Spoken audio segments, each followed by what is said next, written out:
See, what we see down here a lot in the British press is, and I want to know your take on political correctness and health and safety, that in some cases, David, seems farcical. It has gone. It's what I call form over substance. I'll give you a little example. A young woman came to see me the other day who got a fantastic degree in German, and she wanted to work for the police force. She'd written to lots of police forces, and they all said, "I'm sorry, we can't take someone who's lived abroad in any of the last 3 years." And she pointed out, "Of course I've lived abroad. I've been studying German, and that involved going to another university." And it seemed to me a classic case of where box ticking and bureaucracy and form filling and process has taken over from substance and judgment and common sense. And what I want is a return to discretion and common sense and reasonable values. And I think we've lost that in the UK right now. Well, I think that, it's great to have you. David Cameron on the line. Do we have an election date yet, David? We don't. Everyone thinks it's May the 6th. We've got a budget coming up, and I think after the budget the government will finally decide that Gordon Brown has got to get to the palace, and after 5 years of this parliament that's gone on much too long, ask for a dissolution. So I think it will be May the 6th.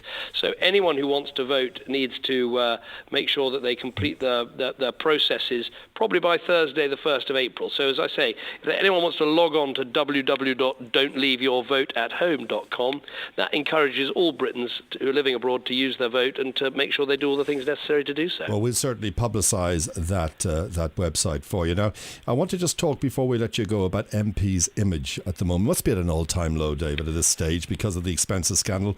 Why aren't MPs, this is my question, why aren't MPs paid a decent salary, removing all the perks, and therefore the temptation to cook the books will be removed altogether and you could address the problem? Well, I think, MPs are paid a decent salary. An MP is paid £65,000. That is equivalent to a senior police inspector, a head teacher in a school.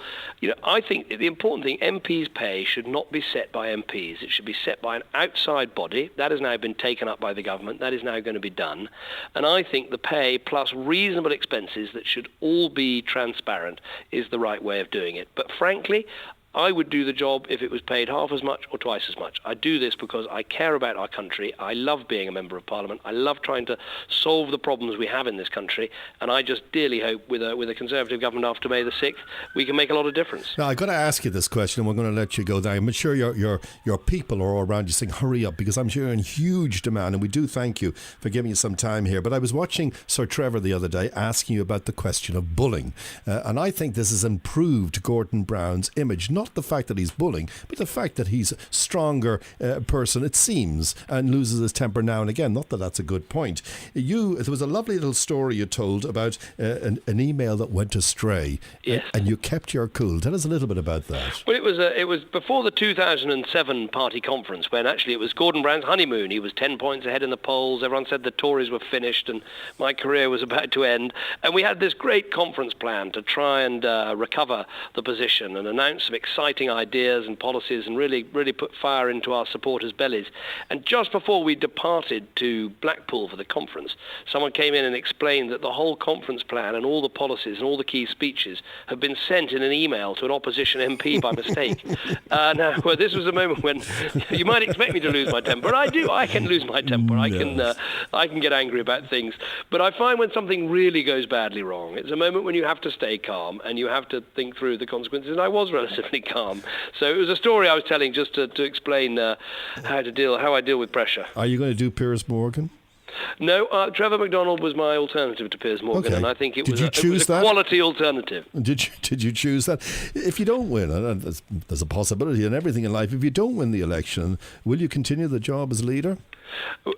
Look, I'm focused totally on winning the election, and I think there's one set of questions it's fair not to answer, and that's the one you've just asked me. I'm going to go full out for victory. I think we can do it. I think the country needs it. I think it would be a good thing to have change, and what the hereafter holds, we will just have to see. No, I only asked you the question because you've got a damn good voice, Dave, and I was going to offer you a job down here on the radio station to join us here, and I thought, if you're out of a job, that is. It's always good to have a plan B. So I'm here waiting for you, and all your fans are. Well, thanks. Actually, though, the last time I came down your way, Samantha and I went for a romantic few days at Rhondda. I love Rhondda. Oh, It's yes, a just up the road beautiful from here. town. Just up the road. Yeah. And I said to Samantha, it's going to be lovely. We're going to have a few days in the sunshine. Rhonda's one of the most beautiful towns on earth. Food is fantastic. Of course, we got there. It rained every day. Well, This was last May, but we had a lovely time, and it's a fantastic part of the world. Did they know you were here? I mean, did people know? Do they spot you coming in the airport and follow you everywhere? Or do you just do it quietly? Funnily enough, actually, we did. We went for a day. We thought the weather might be better on the coast, so we did. For one day, You didn't let me know. went down to the beach at Marbella, and actually, there are quite a few expats come up and say, "Oh, what are you up to?" and all the rest of it. But it was quite pleasant.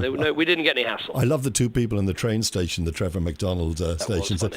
So what did you? You bought some food, and I was trying to get a packet of crisps out of a vending machine, and I think there must be so many counterfeit pound coins they wouldn't take my money. And someone shouted from the other side of the railway station, "I hope you'll put that on expenses," which is slightly unfair, as I was buying it with my own money. But there we are. It was fantastic. That's what's happened to the reputation of members of Parliament in Britain, and we need to do something about that. So you off home for the weekend, or is it work? I'm making a big speech tomorrow in Putney at 9 o'clock in the morning, and then I'm running the Sport Relief Mile on Sunday. So a busy weekend. Not too many pies between now and then. You don't seem to read a script when you're at a speech. Is this something that you purposely do? Well, I love speaking without a script, and I did that at my big conference in Brighton this year, and I've done it quite a lot recently. It's very liberating because you then talk straight from the heart about what you want to do, and you actually give a better speech. You do have to think through the kind of rough outline of what you're going to say in advance. Otherwise, you could end up like a sort of fish with your mouth opening and closing. But I like doing that when I can. Well, will you come on stage with The Killers, All Things That I Have Done, or is there a new tune this year? No, I don't know. I'll let someone else sort all that out. Okay. I'll just try and concentrate on the content. Anyway, very good talking to you. David Cameron, we thank you very much. And next time you come down here, give us a call. We'll make sure the sun shines and we'll bring you down to the Very beach. good. Take care. Samantha, thank you so much. All right. Bye-bye. Bye-bye then.